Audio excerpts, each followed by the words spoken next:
Hello my dear friends ও junior homoeopathy doctor ও সাধারণ মানুষের জন্যে আমি ডাক্তার তারকচন্দ্র সরকার গায়েঘাটা থেকে বলছি।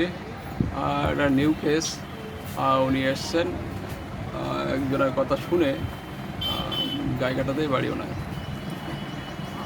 সমস্যা হচ্ছে দীর্ঘদিন ধরে একটা অনেক অ্যাজমা চলছে, ওনার একটা গ্যাসের সমস্যা আছে আর প্রস্রাবের সমস্যা আছে, ঘুমটা একটু কম হচ্ছে, আর ওরা একজিমা একটা আছে পায়ে।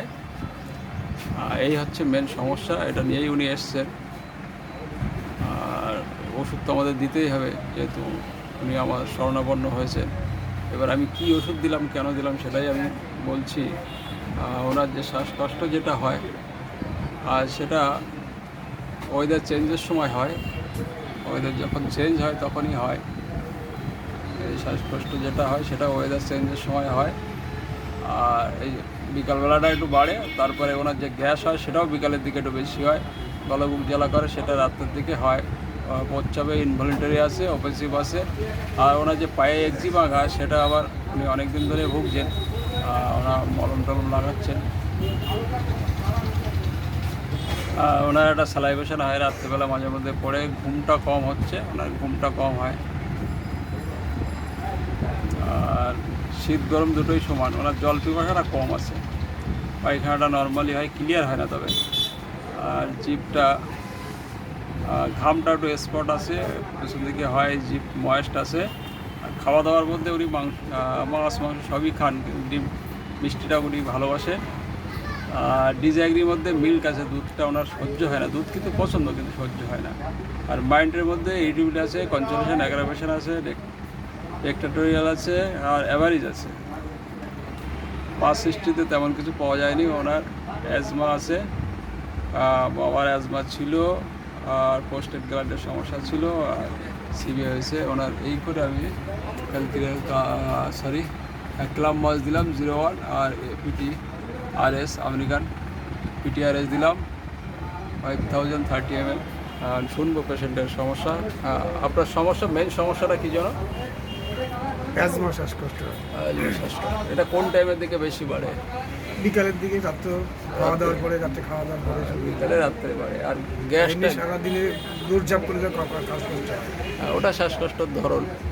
আর কি একটা আরেকটা সমস্যা আছে গ্যাসের, না কি একটা বললেন? গ্যাস। এটা গ্যাসটা খুব না কম বেশি গ্যাস হতে হয়। কম বেশি হয়? এটা কোন টাইমে বেশি হয়? ওটা সবসময় হয় আর কি। বেশিটা কোন টাইমের দিকে হয়? দুপুরে খাওয়া দাওয়ার পরে। দুপুরে খাওয়ার পরে একটু বেশি হয়। আচ্ছা, খেতে দিতে খাওয়ার পরপরই মনে হয় যেন একদম পেট বোঝাই হয়ে গেছে, আর খেতে পারা, খাওয়া যাবে না, এরকম কিছু হয় না? যেটা হচ্ছে লাইকোপিডিয়াম একটা সিমটম আছে, আর গলা বুক জ্বালাটা আছে। প্রস্রাব ধরে রাখতে পারেন না বলেছেন, তাই তো? প্রস্রাবটা ধরে রাখতে পারেন না, পড়ে যায়, ইনভলিন্টারি আছে। আর শীত গরম দুটোই সমান না বলেছেন? ওরা শীত গরম দুটোই সমান। জল পিপাসা? মিডিয়াম আর কি। জল পিপাসা একটু খেলাম, তবে খুব বেশি না। না হ্যাঁ, মানে টেস্টটা পেলেও খেলাম, বা টেস্টটা না পেলেও একটু খেলাম, এরকম আর কি। যে খুব বেশি প্রিয় তা না না, তা না। আর খাওয়া দাওয়ার মধ্যে কী খেতে ভালো লাগে আপনার? সবই খেতে ভালোবাসে? হ্যাঁ, মাছ মাংস সবই খাই। মিষ্টিও ভালো লাগে? মিষ্টিও খাই, তবে বেশি পরিমাণে না। সেটা হচ্ছে শরীরের দিকে তাকিয়ে একটু কম খাচ্ছে, কিন্তু এমনি ভালো লাগে। আর দুধ না কি একটা সহ্য হয় না বললেন? দুধটা সহ্য হয় না, ডিজাগ্রি আছে। আর রাগ একটু আছে আপনি বলেছেন, তাই তো? রাগ একটু আছে। আর যে কোনো কাজকর্ম যা কিছু করেন সেটা নিজের চিন্তা ভাবনাই করেন, না লোকের কাছে নিজেই যা ভাবেন তাই করেন? নিজের মতন করেন।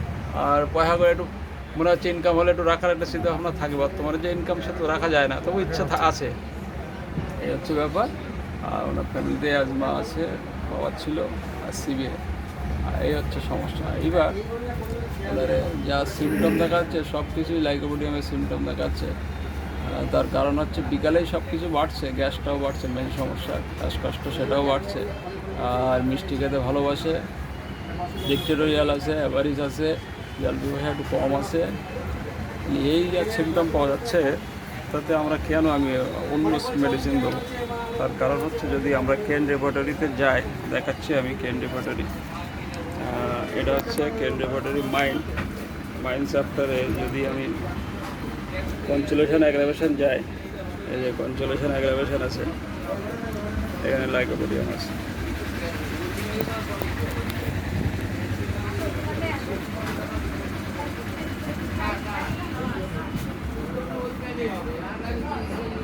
লাইকোপোডিয়াম সেকেন্ড গেট আছে ওখানে।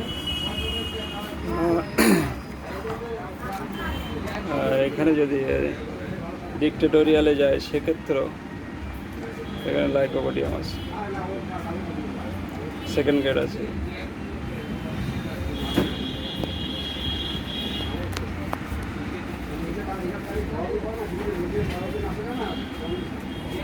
ছবিটা ভালো আসছে না।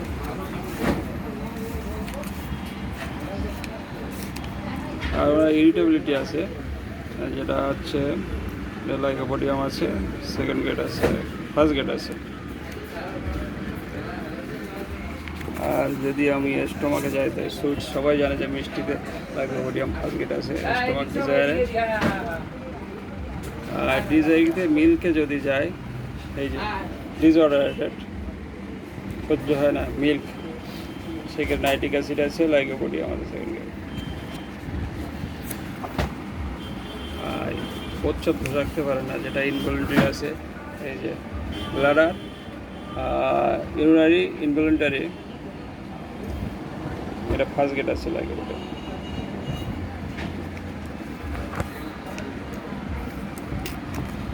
এবার ঘুমটা ওনার কম, একবার ভেঙে গেলে আর হয় না, সেক্ষেত্রে যদি আমি স্লিপলেসনেস যাই, এখানে থার্ড গেট সেকেন্ড গেট আছে। স্কিনে যদি যায়, ওনারা দেখি স্কিনটা দেখেন আপনার, এই যে স্কিনে এক্সিমা ঘা আছে, এক্সিমা ঘাটা অনেক দিন ধরেই ভুগছে। এই এক্সিমা ঘা যদি যাই আমি, স্কিন ইরাপশান সাবপ্রেসড, এক্ষেত্রে লাইকোপোডিয়াম আছে সেকেন্ড গেট। তাহলে আমি সালফার দেবো কেন? এখানে লাইকোপোডিয়ামের সিমটমটা বেশি আছে, তাহলে লাইকোপোডিয়ামই দেবো। আর এই যে ফুড যেটা আছে, ফুড ডিসঅর্ডার, এখানেও পাওয়া যায়, ওখানেও পাওয়া যায়, স্টোমাক ফুড মিল্ক আর কি।